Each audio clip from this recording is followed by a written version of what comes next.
इस्लाम पढ़ा। मेरे नबी के अखलाक ऐसे थे। कौन कहता है इस्लाम तलवार के जोर पर फैला? इस्लाम जो फैला है वो अखलाक के जरिए से फैला है। इस्लाम जो फैला है नबी करीम सल्लल्लाहु अलैहि वसल्लम के इरशादात के जरिए से फैला है। तो खैर, मैं ये बात बतलाना चाह रहा हूं कि जिस नबी के शान में गुस्ताखियां हो रही है उसने ये भी बतला दिया कि जब आप अपने मार्केट में जब कारोबार कर रहे हो तो याद रखना, अल्लाह के नबी सल्लल्लाहु अलैहि वसल्लम ने फरमाया, मन गश्श फलैसा मिन्ना, जिसने धोखा दिया वो हम में से नहीं है। नबी ने इतनी चीजें बतला दी कि आप तिजारत कर रहे हैं तो आपसे जो माल खरीदने वाला इंसान है उसको कभी धोखा न दिया जाए, उसके साथ दगाबाजी न की जाए। ये नबी के अखलाक थे, ये नबी के किरदार थे। नबी करीम सल्लल्लाहु अलैहि वसल्लम की शान में गुस्ताखियां हो रही। हालांकि आप अगर पूरे भारत मुल्क का अगर आप दायरन उसके ऊपर नजर डालें के लिए आए हैं वो काम में लगे भाई, आजू बाजू में नुमाइश की तरह खड़े ना रहे।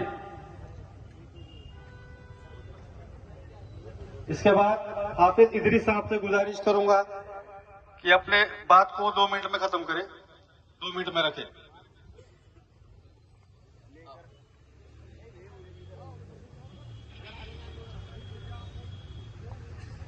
बिस्मिल्लाहिर्रहमानिर्रहीम।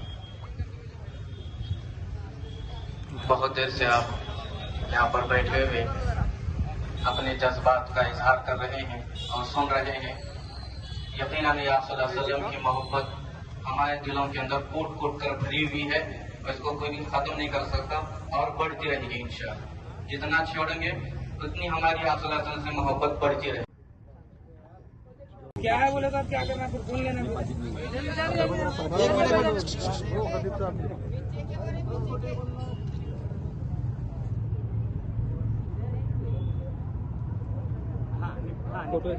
साहेब, आजचं हे धरणे आंदोलन समस्त मुस्लिम समाजाच्या मार्फत होतं आणि यामध्ये कोणताही राजकीय विषय आणि राजकीय पार्टीचा आपल्या संघटनेचा विषय नव्हता। थोडक्यात मागण्या अशा आहेत, वारंवार इस्लाम धर्माचे प्रेषित मोहम्मद पैगंबर यांच्याविषयी विटंबना करणं, जाणीवपूर्वक ज्यांना घरचे इज्जत देत नाहीत असे लोक उठले की सुटलं प्रसिद्धीसाठी इस्लाम धर्माचे प्रेषित मोहम्मद पैगंबर यांच्यावर टीकाटिप्पणी करतात आणि हा देश संविधानावर चालतो आणि संविधानावर चालत असताना त्यांच्यावर अनेक ठिकाणी गुन्हे दाखल असतानाही आजतागायत अशा अनेकांना अटक केलेली नाहीये। आज एकाला बोलून सुटलं त्याला अटक केली नाही, त्याला शिक्षा झाली नाही, पण दुसरे 2-4 जण बोलतात। आता राजकीय पुढारी जे स्वतःला आमदार म्हणतात असे लोक मस्जिदीमध्ये घुसून मारण्याच्या गोष्टी बोलतात, त्यांच्यावरही गुन्हे दाखल होतात। गृह खातं झोपलेलं असतं, गृहमंत्री त्यांना पाठीशी घालतात। असे विषय पूर्ण महाराष्ट्रामध्ये नाही तर देशामध्ये चालू आहे आणि त्यातल्या त्यात महाराष्ट्राची अवस्था तर अत्यंत दयनीय झाली आहे। कायदा व सुव्यवस्थेचा प्रश्न निर्माण झालाय आणि आमच्या भावना तीव्र आहेत। त्यामुळे आजचं हे आंदोलन कुणा राजकीय कुणा नेत्याच्या अध्यक्षतेखाली न देता त्यामध्ये काही गालबोट लागू नये, भावना तीव्र असतानाही फक्त मौलवींच्या यांच्या हस्ते तुम्हाला निवेदन दिलं आणि त्यांच्या अध्यक्षतेखालीच हे आंदोलन होतं।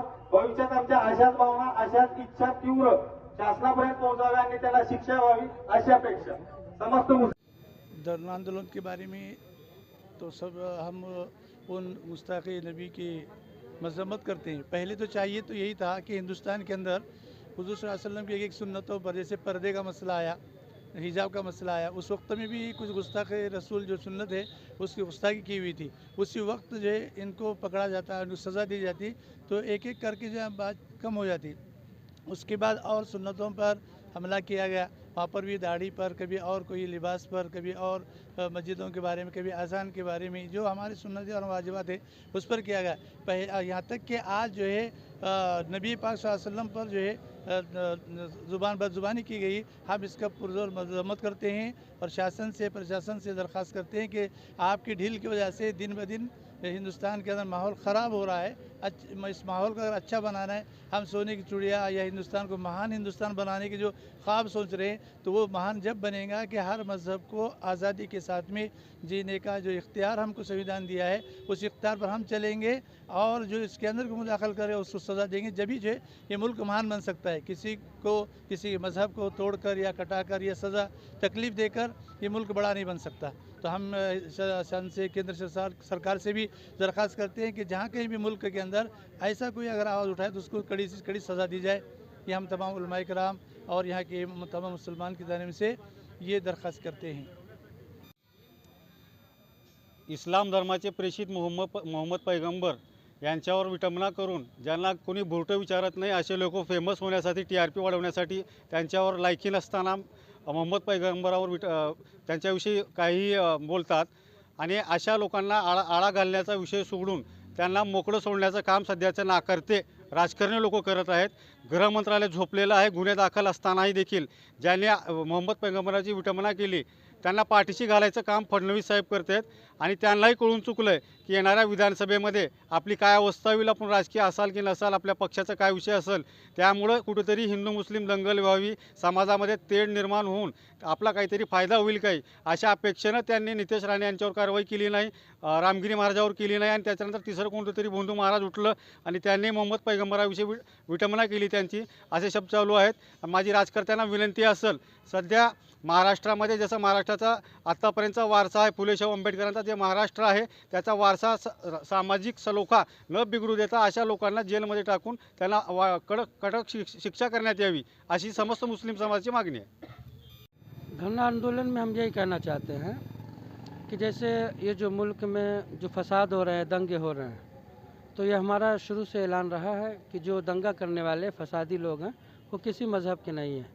तो हम दुनिया के सब मज़हब के लोगों को कह रहे हैं, अपने हिंदुस्तान के मज़हब के लोगों को कह रहे हैं कि किस मज़हब के लोग हैं जो दंगा फैला रहे हैं, किस मज़हब के लोग हैं, ये आए कहाँ से हैं, ऐसे लोग आते कहाँ से, ये पैदा कहाँ हुए हैं. तो उन पर अगर मज़हब वाले रोक नहीं लगाएं तो हुकूमत सबकी होती है. हुकूमत से गुजारिश है कि जो सुकून से लोग हैं उनको सुकून से रहने दें, जो लोग दंगा फसाद फैला रहे हैं उन पर कार्रवाई की जाए और उन्हें रोका जाए. आगे जैसे लड़ने का नहीं है, जैसे मजलूम को इतना न दबाओ कि मजलूम के सब्र की बांध टूट जाए. अगर सब्र की बांध अगर टूट जाए तो फिर क्या होगा ये हम नहीं कह सकते. अगर माँ ने दूध पिलाई है तो खुलेआम इसकी गलती बताओ, फिर इसके बाद हमारी कौम के जिम्मेदारी फैसला करेंगे किसे क्या करना है. इस्लाम वो मजहब है अपनों की गलती भी माफ नहीं करता. ये हमारी बहन है, इसकी गलती बताओ. ये हमारे भाई हैं, इनकी गलती बताइए. अगर ये जुल्म किया तो इनको सजा दीजिए, सख्त से सख्त. आपके कानून में जितना सख्त सजा हो, अगर इनकी गलती साबित हो जाए तो आप इनको सजा दीजिए. अगर नहीं तो फिर आपको क्या करना है वो आप समझ लीजिए. ये भाई साहब हैं, ये भी हमारे भाई हैं.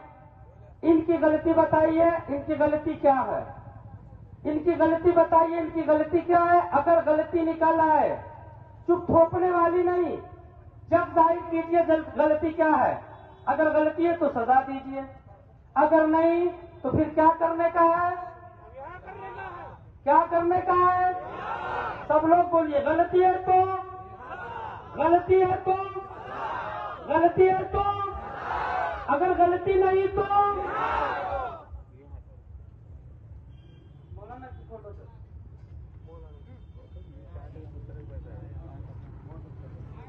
ये मौलाना है, इनकी गलती क्या है बताई जाए.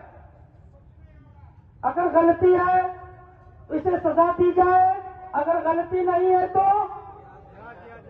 गलती नहीं है तो सब आवाज उठाए, गलती नहीं है तो रिहा करो. अगर बचिए तो जाने दीजिए, वो मूड में जाने दीजिए. हजरात मोहतरम, अब ये बताओ, उनकी गलती मैं मांग रहा हूं कि उनकी गलती बताओ. क्या ये गलती है कि नहीं बताओ, ये गलती है कि नहीं बताओ, ये गलती है कि नहीं बताओ. उन लोगों की गलती बताओ और ये गलती है कि नहीं बताओ. अरे बोलो ना, है कि नहीं. फिर इसको सजा कब दोगे, इसको सजा कब दोगे. हजरत मोहतरम, ये जितने बूढ़े बच्चे जवान हैं ना, ये हिंदुस्तान के कानून को मानते हैं. कानून को क्यों मानते हैं? दुनिया को कानून इस्लाम ने सिखाया है, दुनिया को कानून इस्लाम ने सिखाया है. हम ही कानून तोड़ देंगे तो यार अमल कौन करेगा. इसलिए हम कानून के पाबंद हैं. ये गलती है कि नहीं, इसको सजा कब दोगे. कानूनी से मुतालबा है, आपसे नहीं. ये हमारे रहबर है। कौन है ये? कौन है ये हमारे रहबर है। इनकी गलती बताओ, इनकी गलती बताओ। अगर गलती है इनकी, हम सबको इनके साथ सूली चढ़ाओ। अगर नहीं तो आवाज बुलंद करो ना रिहा करने के और नहीं तो ये बता दिया मैंने। यार हम वो कौम है कि गलती पे सजा चाहते हैं, गलती पे सजा, बगैर गलती के फिर ये क्या है? बोलिए ना, क्या ये कहाँ चलाया जा रहा है? किसी प्रदेश में नहीं, ये मजलूमों के घर पे चलाया जा रहा है। कहाँ चलाया जा रहा है? मजलूम के घर पे। क्या ये जुल्म नहीं? ये काम कब आएगा? ये हमारे मुल्क का जो कानून है, ये काम कब आएगा? हाज़रीन मोहतरम, मैं मुबारकबाद देता हूं उन नौजवानों